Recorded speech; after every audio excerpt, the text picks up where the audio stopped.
আজকের নসিহত হবে বেনামাজিদেরকে নিয়ে। বেনামাজিদেরকে আল্লাহ তাআলা কি শাস্তি দেবেন এবং আল্লাহ তাআলা তাদেরকে দুনিয়াতে কি শাস্তি দেবেন এবং আখিরাতে তাদেরকে আল্লাহ তাআলা কি শাস্তি দেবেন, তাদের মুসলমানদের পরিচয় আছে কিনা, আজকে আমরা এই বিষয় নিয়ে আলোচনা করব। আজকে জুমার দিন, তাই না? 5 ওয়াক্ত নামাজ কারা কারা পড়েন? মাশাআল্লাহ। যারা 5 ওয়াক্ত নামাজ পড়েন আপনারা পিছনে চলে যান, আর যারা বেনামাজি, যারা নামাজ পড়েন না, আজকে তারা সামনে আসেন। আজকে আপনাদেরকে নিয়ে আলোচনা হবে। আজকে নসিহত হলো আপনাদেরকে নিয়ে। আজকে নসিহত হবে বেনামাজিদেরকে নিয়ে। আজকে আপনারা এখান থেকে নিজেকে পরিবর্তন করে একটা সিদ্ধান্ত নেন। You have to change. নিজেকে পরিবর্তন করুন।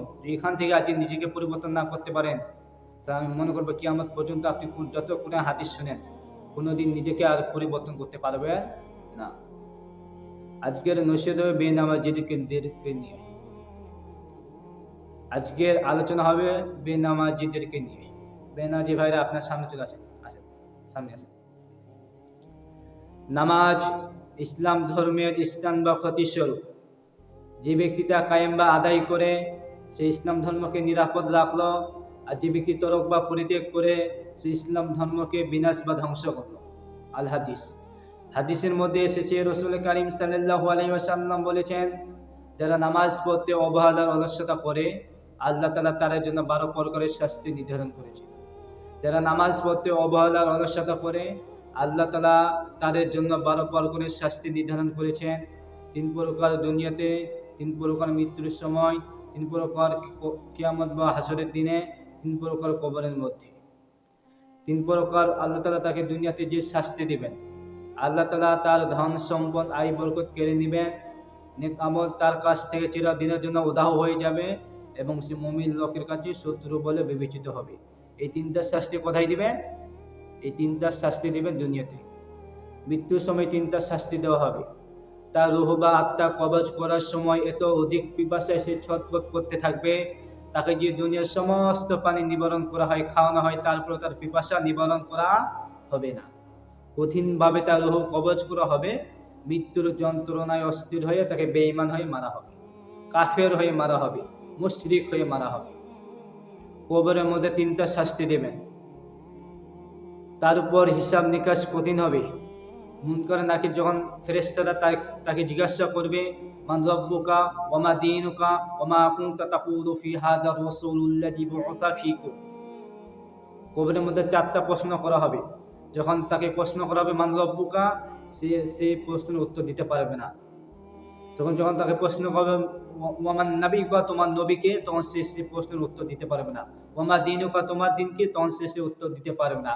আর দুনিয়াতে যদি আমরা রবের সাথে সম্পর্ক রাখি, দুনিয়াতে যদি আমরা দিনের সাথে সম্পর্ক রাখি, দুনিয়াতে যদি আমরা দিনের নবীর সাথে সম্পর্ক রাখি, যখন মুনকার নাকির ফেরেশতারা আমাদেরকে প্রশ্ন করবে, তখন আমরা সেই প্রশ্নের উত্তর দিতে পারবো। যেমন ফর এক্সাম্পল, বোঝার জন্য, আজ যদি আমাকে বলে আমি এই মসজিদে ইমামতি করি, 5 ওয়াক্ত নামাজের একটা ইমাম, খতিব, এই মসজিদে যে সভাপতি আছে তিনার সাথে আমার ঘনিষ্ঠ সম্পর্ক, অনেক সম্পর্ক মিল আছে। আমাকে যে অন্য মসজিদের যে রহিম ভাই যে আমাকে বলে, হুজুর আপনি এই মসজিদের সভাপতি কি চেনেন? যদি আমাকে কোনো সভাপতির সাথে যে পরিচয় করিয়ে দেয়, হুজুর আপনি কি এই ব্যক্তিকে চেনেন, তাহলে ওই ব্যক্তি আমাকে দেখে হাসবে, আমি তাকে দেখে হাসবো। তখন সে আমাকে দেখে হাসবে, আমি তাকে দেখে হাসবো। কেন? পরিচিত আগে থেকে, পরিচিত আগে থেকে, সম্পর্ক আগে থেকে। আরে যুবক, থেকে সেদিন মজাটাই হবে অন্যরকম, সেদিন আনন্দটা হবে অন্যরকম, সেদিন অনুভূতিটা হবে অন্যরকম। কারণ সম্পর্ক আগে থেকে, সম্পর্ক আগে থেকে। যখন প্রশ্ন করা হবে মান রব্বুকা, যে দুনিয়াতে রবের সাথে সম্পর্ক থাকে, যখন প্রশ্ন হবে তোমার মান রব্বুকা, তোমার রবকে, তখন রব বান্দাকে দেখে হাসবে, বান্দা রবকে দেখে হাসবে। যখন প্রশ্ন হবে মান নবিয়ুকা, তোমার নবীকে, যে দুনিয়াতে নবীর সাথে সম্পর্ক থাকে, যখন প্রশ্ন করা হবে মান নবিয়ুকা, তোমার নবীকে, তখন নবী উম্মতকে দেখে হাসবে এবং উম্মত নবীকে দেখে হাসবে। দুনিয়াতে যে দিনের সাথে সম্পর্ক ঠিক থাকে, যখন প্রশ্ন মান দিনুকা ওয়া মা দিনুকা, তোমার দিন কি, তখন দিন আমাদেরকে দেখে হাসবে, আমরা দিনকে দেখে হাসবো। কারণ সম্পর্ক আগে থেকে, সম্পর্ক আগে থেকে। সেদিন মজাটাই হবে ভিন্ন, সেদিন আনন্দটাই হবে ভিন্ন, সেদিন অনুভূতিটাই হবে ভিন্ন। যদি আমাদের দুনিয়াতে জবের সাথে সম্পর্ক ঠিক থাকে, যদি আমাদের দিনের সাথে সম্পর্ক ঠিক থাকে, যদি রাসূলের সাথে আমাদের সম্পর্ক ঠিক থাকে, যখন আমাদেরকে প্রশ্ন করা হবে তখন আল্লাহ বান্দাকে দেখে হাসবে, বান্দা আল্লাহকে দেখে হাসবে। যখন প্রশ্ন করা হবে, যখন নবী উম্মতকে দেখে হাসবে, উম্মত নবীকে দেখে হাসবে। কারণ সম্পর্ক আগে থেকে, সম্পর্ক আগে থেকে। যদি আমরা দুনিয়াতে রবের সাথে সম্পর্ক না রাখি, দিনের সাথে সম্পর্ক না রাখি, যে রাসূলের সাথে সম্পর্ক না রাখি, যখন আমাদেরকে প্রশ্ন করা হবে আমরা সেই প্রশ্নের উত্তর দিতে পারবো না। সেদিন আমাদের উপর হিসাব নিকাশ কঠিন হবে। তার কবর ভীষণ অন্ধকার হয়ে দেখা দিবে। তার কবরের ডান পাশের মাটি বাম পাশে চাপ মারবে এবং বাম পাশের মাটি ডান পাশে চাপ মারবে। এমনভাবে চাপ মারবে তার হাড় মাংস ছিন্ন বিচ্ছিন্ন হয়ে যাবে। কিয়ামতের দিনে তাকে তিনটা শাস্তি দেওয়া হবে। কিয়ামত বা হাসরের দিনে তাকে তিনটা শাস্তি দেওয়া হবে। তার উপর হিসাব নিকাশ কঠিন হবে। আল্লাহ তাআলা তার উপর অসন্তুষ্ট থাকবেন এবং আল্লাহ তাআলা তাকে জাহান্নামের জ্বলন্ত আগুনে নিক্ষেপ করবেন। এই 12 প্রকারের শাস্তি কাদের জন্য? যারা নামাজ পড়তে অবহেলার অলসতা করে তাদের জন্য 12 প্রকারের শাস্তি। যারা নামাজ পড়েন তাদের হিসাব বাদেই দিলাম, যারা নামাজ কাজা করে তাদের হিসাব বাদেই দিলাম, যারা নামাজ পড়ে না, যারা নামাজ পড়তে অবহেলার অলসতা করে তাদের জন্য 12 প্রকারের শাস্তি। সম্মানিত দিনী ভাই, আপনি কি জানেন বেনামাজি মানুষ যখন দুনিয়ার মধ্যে চলাফেরা করে তখন জমিন আকাশের দিকে তাকে অভিশাপ দিয়ে, আকাশ জমিনের দিকে তাকে অভিশাপ দেয়? আপনি কি জানেন বেনামাজি মানুষ যখন দুনিয়ার মধ্যে চলাফেরা করে তখন জমিন আকাশের দিকে তাকিয়ে তাকে অভিশাপ দেয় এবং আকাশ জমিনের দিকে তাকিয়ে অভিশাপ দেয়, তাকে সবাই অভিশাপ দেয়। ওই ব্যক্তি যে বেনামাজি হয়ে যে মারা যায়, যখন ওই ব্যক্তিকে কবরে রেখে আসা হয়, ওই ব্যক্তিকে মাটি দেওয়ার পর মানুষ সাথে সাথে তার নামে দুর্নাম করে, বদনাম করে। ওই মানুষটাকে অনেক নামাজের দাওয়াত দেওয়া হয়েছিল, অনেক কোরআন হাদিসের সম্পর্কে নসিহত করা হয়েছিল, তাকে দিনের পথে ফিরে আসার জন্য অনেক নসিহত করেছিল, অনেক আলেম ওলামা তাকে দাওয়াত দিয়েছিল। কিন্তু ওই ব্যক্তি নামাজ পড়েনি, ওই ব্যক্তি রোজা রাখেনি, ওই ব্যক্তি হজ করেনি, ওই ব্যক্তি যাকাত দেয়নি, ওই ব্যক্তি 5 ওয়াক্ত নামাজ যেমন সেটা আদায় করেনি। ওই ব্যক্তি এখন বুঝবে, ওই ব্যক্তি এখন জানবে দুনিয়াতে আল্লাহর হুকুম না মানার কারণে আল্লাহ তাআলা তাকে কবরের মধ্যে কি শাস্তি দেবে। ফেরেশতারা পেটানি খাবে। এখন ওই মানুষটা যে বেনামাজি হয়ে যে মারা যায়, ওই ব্যক্তি মারা যাওয়ার সাথে সাথে মানুষ তার নামে দুর্নাম করবে, বদনাম করবে, তার নামে খারাপ মন্তব্য করবে। কেন? ওই ব্যক্তি বেনামাজি। আর আপনি যে ইমানদার হয়ে যে মারা যান, যে মুমিন হয়ে যে মারা যান, যে নামাজি হয়ে যে মারা যান, আপনি মারা যাওয়ার সাথে সাথে মানুষ আপনার নামে প্রশংসা করবে, আপনার জন্য দোয়া করবে। ওই ব্যক্তি 5 ওয়াক্ত নামাজ পড়তো, ওই ব্যক্তি হজ করতো, ওই ব্যক্তি রোজা রাখতো, ওই ব্যক্তি দিনের পথে চলতো, নবী করিম সাল্লাল্লাহু আলাইহি ওয়াসাল্লামের সুন্নাত অনুযায়ী চলাফেরা করতো। ওই ব্যক্তি মারা যাওয়ার সাথে সাথে মানুষ ওই ব্যক্তির নামে দোয়া করবে, তার নামে প্রশংসা করবে, তার জন্য আল্লাহ তাআলার কাছে ক্ষমা প্রার্থনা করবে। আর সম্মানিত দিনী ভাই, মানুষ মারা গেলে তার প্রতি ভালোবাসা বেড়ে যায়, বেঁচে থাকতে কেউ কদর করে না। মানুষ মারা গেলেই তার প্রতি ভালোবাসা বেড়ে যায়, বেঁচে থাকতে কেউ কদর করে না। সম্মানিত দিনী ভাই, রাসূল সাল্লাল্লাহু আলাইহি ওয়াসাল্লাম বলেন, তারিকুল জামাআতি ইয়ামশি ফিল আরদি তানআনুহু ওয়া ইয়ানজুরু ইলাস সামাই ওয়াস সামাউ তানআনুহু। জামাত পরিত্যাগকারীগণ যখন জমিনের মধ্যে চলাফেরা করে তখন জমিন আকাশের দিকে তাকিয়ে তাদেরকে অভিশাপ দিতে থাকে এবং আকাশ জমিনের দিকে তাকিয়ে তাদেরকে অভিশাপ দিতে থাকে। তাদেরকে সবাই অভিশাপ দিতে থাকে। প্রতিদিন 70 বার জমিন আল্লাহকে বলে, আল্লাহ হুকুম দাও আমাকে একটা বার। আল্লাহ বলে, কেন? তোমার সেই নাফরমান বান্দাকে, তোমার সেই গুনাহগার বান্দাকে, তোমার সেই বেনামাজি বান্দাদেরকে আমি মাটির সাথে দাবাই দিই। প্রতিদিন 70 বার সমুদ্র বলে, আল্লাহ আমাকে হুকুম দাও একটা বার। আল্লাহ বলে, কেন? তোমার সেই নাফরমান বান্দাকে, তোমার সেই গুনাহগার বান্দাকে আমি পানিতে ডুবিয়ে মেরে ফেলবো। আল্লাহ বলে, আমার বান্দার উপর এত রাগ কেন? কেন তুমি আমার বান্দার উপর এত রাগ করে আছো? তখন জমিন বলে, তখন সমুদ্র বলে, আল্লাহ সহ্য করতাম, তোমার বান্দা যদি সামান্য গুনাহ করে জমিনের মধ্যে চলাফেরা করত, তোমার বান্দা 1000 অপরাধ করার পর, 1000 গুনাহ করার পর যখন জমিনের মধ্যে চলাফেরা করে, মাথা উঁচু করে চলাফেরা করে, কতদিন আমি এই বোঝা সহ্য করব? কতদিন আমি এই বোঝা সহ্য করব? বৃদ্ধকালে যেমন বাবা মা সন্তানের কাজে বোঝা হয়ে যায়, ঠিক তেমন বেনামাজি ভাইরা আমার, বেনামাজি মানুষরা জমিনের কাছে, সমুদ্রের কাছে বোঝা হয়ে যায়। এই দুনিয়ার সমস্ত মাখলুকের কাছে বোঝা হয়ে যায়। আজ বাংলাদেশে তো বন্ধ হচ্ছে কাদের জন্য? বেনামাজি ভাইদের জন্য।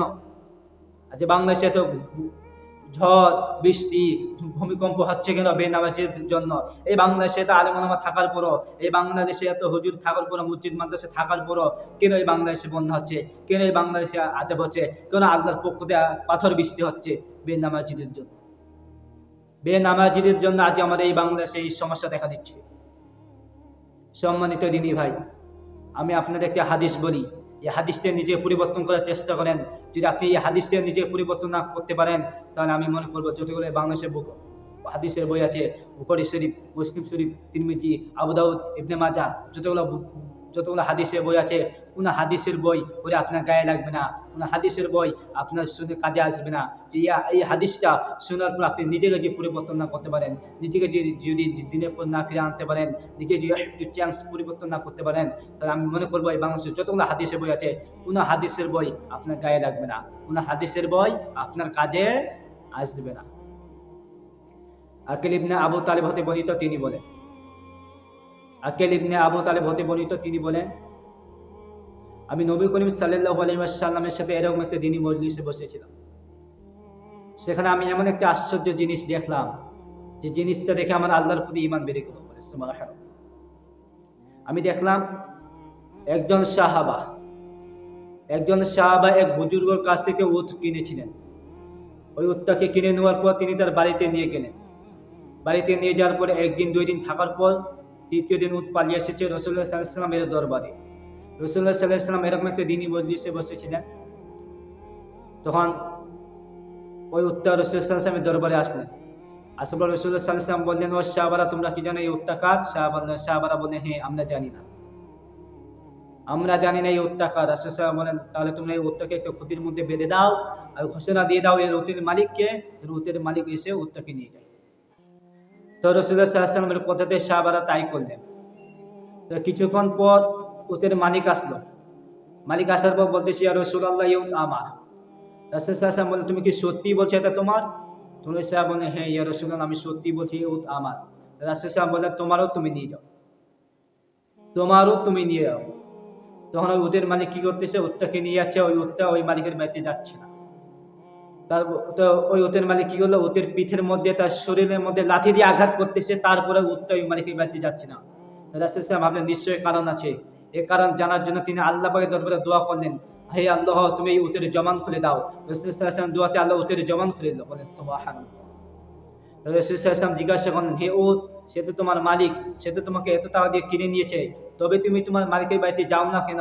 এর কারণ কি? তখন ও উত্তরে বলল, ইয়া রাসূলুল্লাহ, আমি আমার মালিকের বাড়িতে যাই না, এই জন্য আমি দেখলাম আমার মালিক আমাকে কিনে নেওয়ার পর কোনোদিন এশার নামাজ পড়েনি। আমার মালিক আমাকে কিনে নেওয়ার পর আমি লক্ষ্য করে দেখেছি আমার মালিক 5 ওয়াক্ত নামাজ পড়েনি, এশার নামাজ পড়েনি। এটা আমি বুঝতে পেরেছি আমার মালিক একজন বেনামাজি।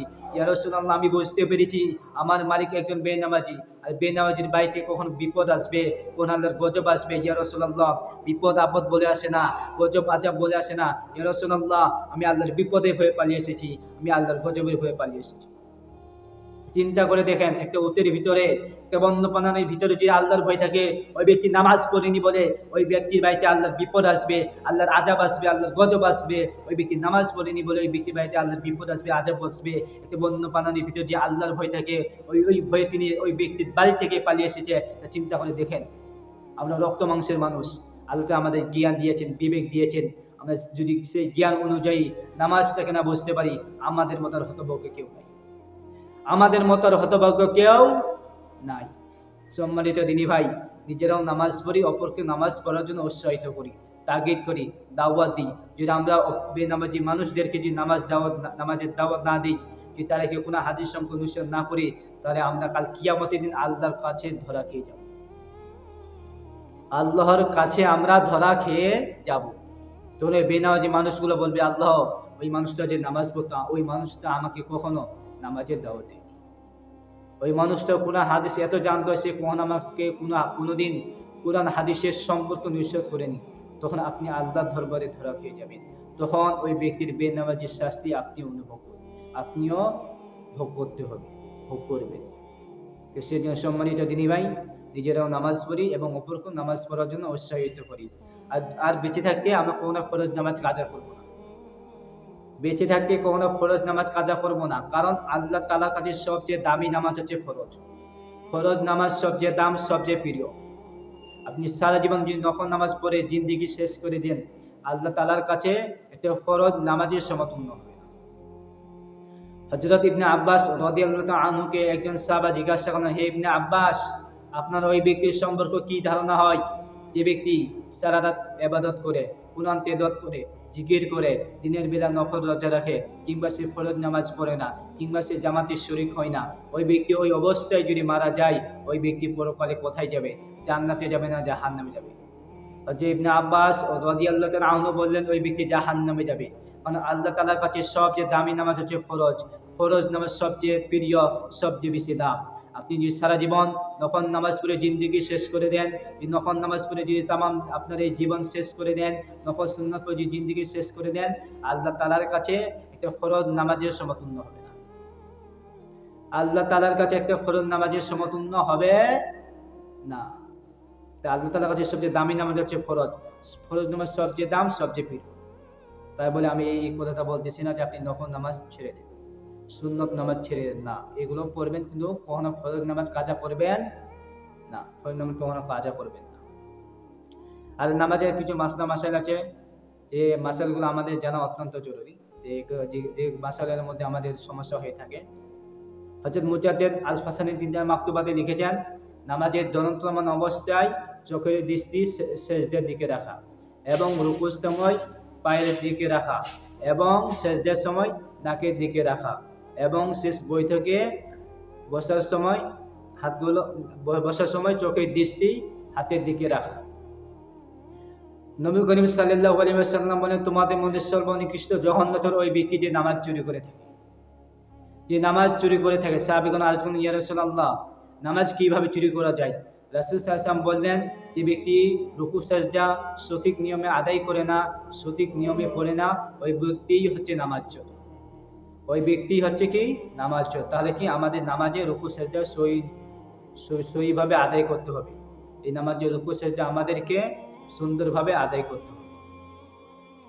তো সম্মানিত দিনী ভাই,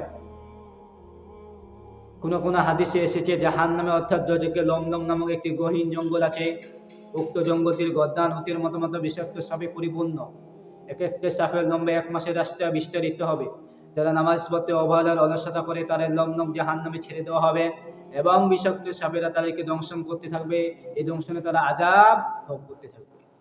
আবার অনেক হাদিসে এসেছে জাহান্নামে একটি বিরাট বড় ময়দান আছে, তার নাম জুব্বুল হুজুর ময়দান। তার শুধু বিচ্ছুদে পরিপূর্ণ, এক একটা বিচ্ছুদ একটি খচ্চরের সমতুল্য। যারা দুনিয়াতে নামাজ পড়ে না, যারা বেনামাজি, তাদেরকে জুব্বুল হুজুর ময়দানে ছেড়ে দেওয়া হবে, এবং বিষাক্ত বিচ্ছুরা তাদেরকে দংশন করতে থাকবে।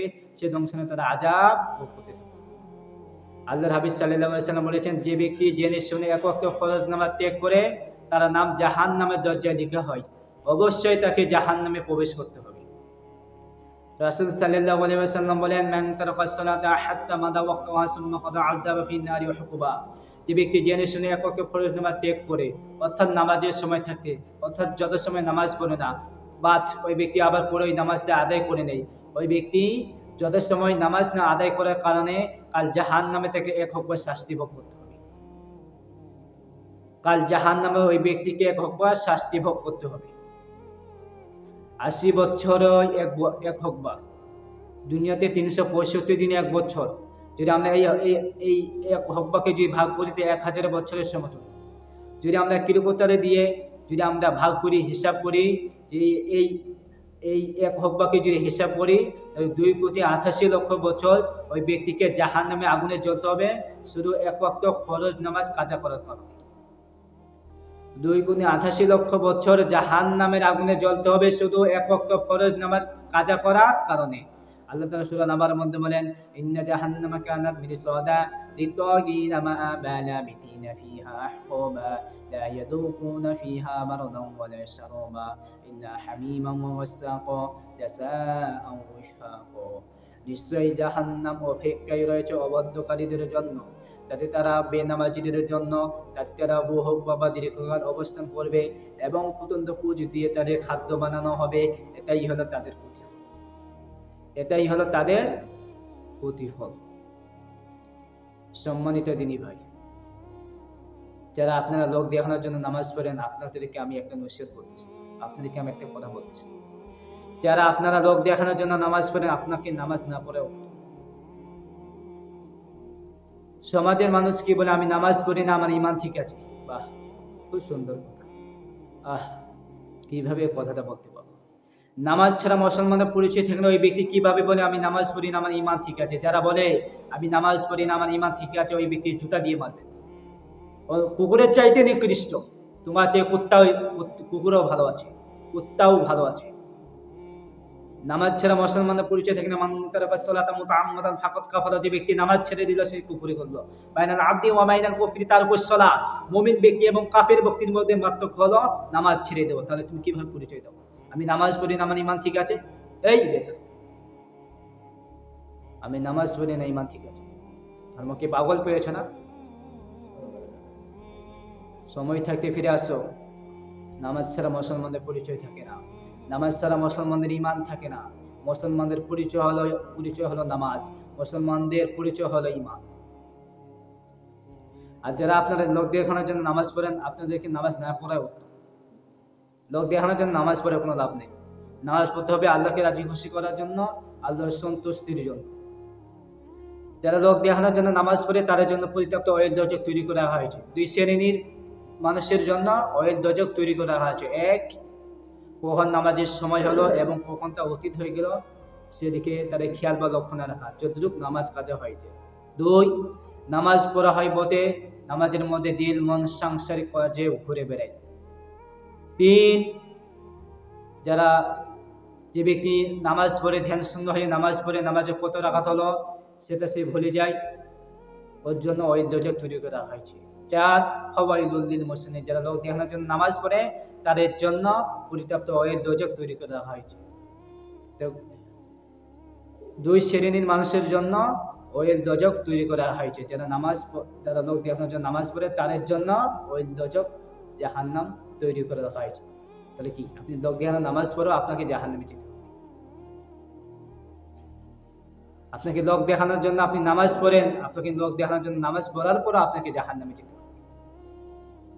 কিয়ামতের দিন সর্বপ্রথম বান্দা হিসেবে নামাজের আউয়ালু মা ইউহাসাবু বিহিল আবদু ইয়াউমাল কিয়ামাতিস সালাহ, কিয়ামতের দিন সর্বপ্রথম বান্দার কাছ থেকে নামাজের হিসাব নেওয়া হবে। রাসূল সাল্লাল্লাহু আলাইহি ওয়াসাল্লাম বলেন, কেউ শুধু আমল আর ইবাদত বলে জান্নাতে যেতে পারবে না।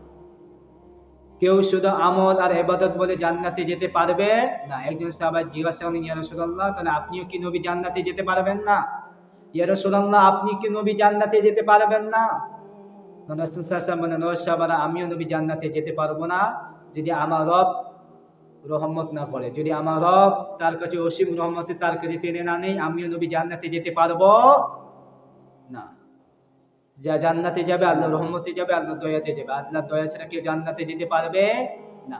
আল্লাহর দয়া ছাড়া কেউ জান্নাতে যেতে পারবে না। যারা জান্নাতে যাবে আল্লাহর রহমতে যাবে, আল্লাহর দয়াতে যাবে। আল্লাহর দয়া ছাড়া কেউ জান্নাতে যেতে পারবে না। সর্বশেষ যে ব্যক্তি জান্নাতে যাবে, আল্লাহ তাআলা তাকে জাহান্নামের লেলিয়ান আগুনে পুরাতে পুরাতে ছাই বানিয়ে ফেলবে। আল্লাহ বলবে, হে জিবরাইল, তুমি জাহান্নামে যাও, দেখো এমন একজন ব্যক্তিকে পাও কিনা যে জীবনে শুধু একটা সেজদা দিয়েছে, যার অন্তরে সামান্য ছিটেফোঁটা ঈমান আছে। তখন জিবরাইল জাহান্নামে যাবে, জাহান্নামে যাওয়ার পর কাউকে পাবে না। তখন সে আল্লাহকে বলবে, আল্লাহ, জাহান্নামে গেলাম, জাহান্নামে তো কাউকে পাইলাম না। আল্লাহ বলবে, তুমি আবার যাও। ওই জিবরাইল আবার যাবে, যাওয়ার পর একজন ব্যক্তিকে পাবে যে ব্যক্তি সামান্য ঈমান, যার ভিতরে ঈমান ছিল, যে ব্যক্তি জীবনে শুধু একটা সেজদা দিয়েছে, ওই ব্যক্তিকে আল্লাহ দরবারে নিয়ে আসা হবে। তখন ওই ব্যক্তিকে জিজ্ঞাসা করা হবে, তুমি কি চাও? তো ওই ব্যক্তি বললো, আল্লাহ, জাহান্নামে লেলিয়ান আগুন আমাকে পুজিয়ে ছাইকার করে দিয়েছে, কি কষ্টকর জাহান্নামের আগুন।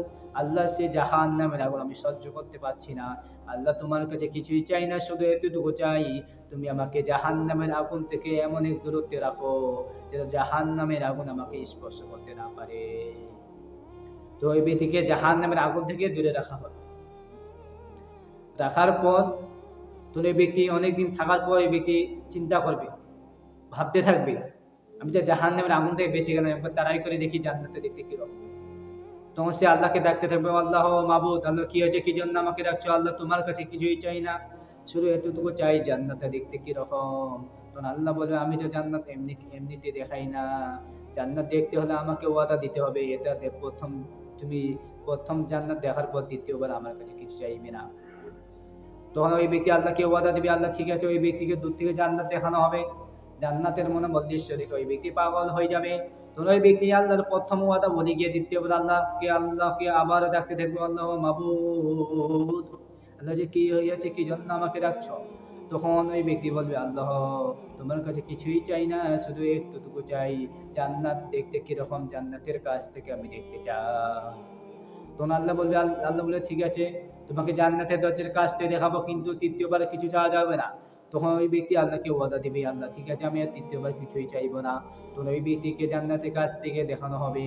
যখন আমি ফর এক্সাম্পল, যখন আমরা স্বপ্ন করি বা ভিন্ন জগতে বেড়াতে যাই, দেখবেন যখন আমরা ভিন্ন তার মনোবল দৃশ্যের সামনে যখন আমরা দাঁড়াই থাকি, সেই মনোবল দৃশ্য দেখে আমরা পাগল হয়ে যাই, তখন আমার মন উতলা হয়ে যায়।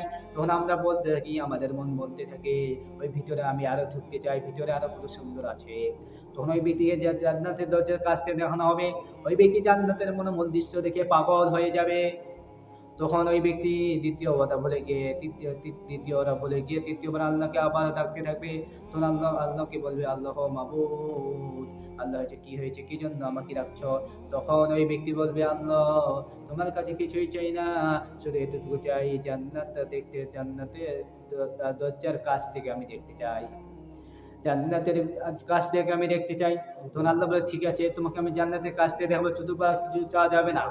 তখন ওই ব্যক্তিকে জান্নাতের দরজার কাছ থেকে দেখানো হবে। ওই জান্নাতের মনোবল বাতাস তার গায়ে এসে লাগবে, সে পাগল হয়ে যাবে। আল্লাহ তৃতীয় কথা বলে গিয়ে চতুর্থবার আল্লাহকে আবার ডাকতে থাকবে। তখন আল্লাহ কি বলবো, আল্লাহ মাবুদ, আল্লাহ যে কি হয়েছে, কি জন্য আমাকে ডাকছো?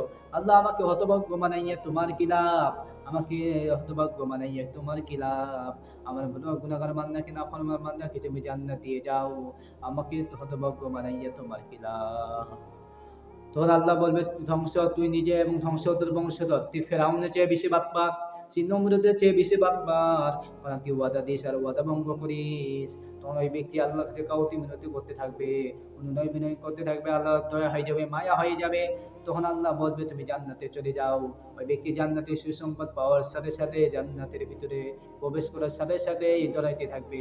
তখন আল্লাহ বলবো, বান্দা তুমি দাঁড়াও দাঁড়াও দাঁড়াও, কি জন্য তুমি ডরাইলা?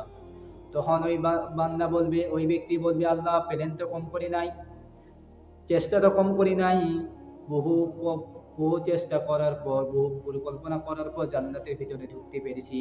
আবার আমি ভাবতেছি, তুমি যদি আমাকে জান্নাত থেকে বের করে দাও, সেজন্য আমি জান্নাতের এমন এক কোনায় লুকাবো যেটা তুমি আমাকে খুঁজে না পাও। তখন আল্লাহ বলো, বান্দা তুমি মন খারাপ করিস না, মন ভেঙে পেরিস না, উতলা হস না, টেনশন করিস না, হতাশ হস না। আজকে তুই যা চাইবি আমি তাই দেব, আমি দিতে দিতে তোর জীবন ধন্য করে দেব। ওই ব্যক্তি গাড়ি চাইবে গাড়ি দিবে, বাড়ি চাইবে বাড়ি দিবে, সুন্দরী নারী চাইবে নারী দিবে। ওই ব্যক্তি যা চাইবে ওই ব্যক্তিকে দিতে দিতে আল্লাহ তার জীবন ধন্য করে দিবে। যে আল্লাহ তাআলা যে ব্যক্তিকে সর্বনিম্ন জান্নাত দেবে, এই পৃথিবীর 10টা পৃথিবী মিলে একটা জান্নাত। যে ব্যক্তিকে বুখারী হাদিসের মধ্যে এসেছে, যে ব্যক্তি সর্বনিম্ন জান্নাত পাবে এই পৃথিবীর 10। যদি আল্লাহ তাআলা আমাদের সর্বনিম্ন জান্নাতে যে আমাদের যে পৃথিবীর 10 গুণ হয়, যদি আল্লাহ আমাদের সবাইকে জান্নাতে ফেরেশতা নসিব করে, তাহলে আমাদের সমস্যা আছে? আল্লাহর কি কোনো সমস্যা আছে? আল্লাহ যে আমাদের সবাইকে জান্নাত ফেরেশতা নসিব করে, সমস্যা আছে? নাই। সম্মানিত দিনী ভাই, আল্লাহর দয়া ছাড়া, আল্লাহর মায়া ছাড়া কেউ জান্নাতে যেতে পারবো না। যে জান্নাতে যাবে আল্লাহর দয়াতে যাবে, আল্লাহর রহমতে যাবে, আল্লাহর দয়া ছাড়া কেউ জান্নাতে যেতে পারবে না।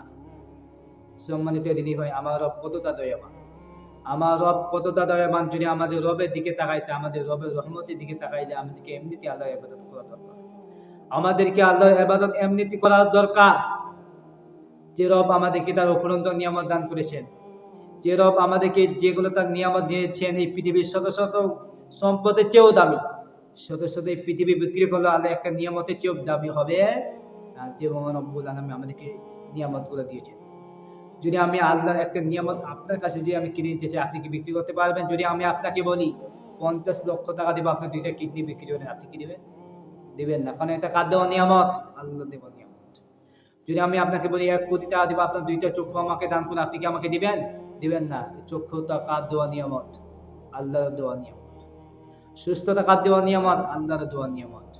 যে মহান রব্বুল আলামিন আমাদেরকে যে নিয়ামতগুলো দিয়েছে, এই পৃথিবীর শত শত সম্পদের চেয়েও দামি, শত শত সম্পদের চেয়েও আল্লাহর একটা নিয়ামত এই পৃথিবী থেকে বিক্রি করলে একটা নিয়ামতের সমতুল্য হবে না। আল্লাহর নিয়ামতের দিকে তাকাইলে আমাদেরকে এমনিতে নামাজ পড়া দরকার, তার ইবাদত করা দরকার, তার হুকুম মানা দরকার, তার আরকান আহকাম মানা এমনিতে দরকার। যে মহান রব্বুল আলামিন আমাদেরকে তার অফুরন্ত নিয়ামত দান করেছে। সম্মানিত ঋণী ভাই, আমি আপনাকে একটা ফর এক্সাম্পল বলি, আমার রব কতটা দয়াবান। আমি আপনাদেরকে একটা ফর এক্সাম্পল বলি, আমার রব কতটা দয়াবান। আপনি চাকরি করতেছেন, সপ্তাহে 2 দিন গেলেন না, তারপরের দিন গেলেন, বসে কি বলে তুমি সপ্তাহে 2 দিন আসনি কেন? তখন আপনি কি বলেন? আমার বাবা অসুস্থ, আমার মা অসুস্থ, আমার ভাই অসুস্থ। তখন বসে কি বলে? এসব কথা বাড়ির মধ্যে এখানে বলতে আসবে। এরকম বারবার করবেন, আপনার বস কি বলবে? ম্যানেজার ওর বেতন কাটে। এরকম আবার করবেন, বারবার করবেন, আপনাকে কোম্পানি থেকে বের করে দিবে। এর কথার মধ্যে কোনো সন্দেহ আছে না? এর কথার মধ্যে কোনো সন্দেহ নাই। সম্মানিত দিনী ভাই, 5 ওয়াক্ত নামাজ কার হুকুম? আল্লাহর হুকুম। কে আল্লাহ? যিনি আপনাকে রিজিক দিচ্ছেন। কে রিজিক দিচ্ছেন? আপনি সমাজে হাজার অপরাধ করার পরে সে আল্লাহ আপনাকে এখনো খাওয়াচ্ছেন, পড়াচ্ছেন, এখন আপনাকে সম্মানিত রেখেছেন। সে আল্লাহ আপনাকে বলছে, যে বান্দা তুমি 5 ওয়াক্ত নামাজ পড়ো, 5 ওয়াক্ত নামাজ জামাতের সাথে আদায় করো। সে আল্লাহর দায়িত্ব কি পালন করলাম? কর্তব্য কি পালন করলাম? সপ্তাহে 6 দিন নামাজ পড়লাম না, শনি রবি সোম মঙ্গল বুধ বৃহস্পতিবার পর্যন্ত নামাজ পড়লাম না। যখন পবিত্র জুম্মার দিন আসলো, যখন আমরা কাজ করতেছি, যখন জুম্মার দিন আজান ভেসে আসলো, যখন মুয়াজ্জিন আজান দিল, হাইয়া আলাস সালাহ,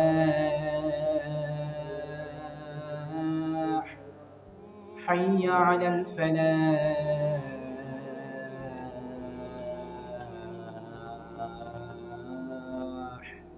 যখন মুয়াজ্জিনের আজানের ধ্বনি যখন কানের মধ্যে ভেসে আসলো, আমরা বাড়িতে গেলাম।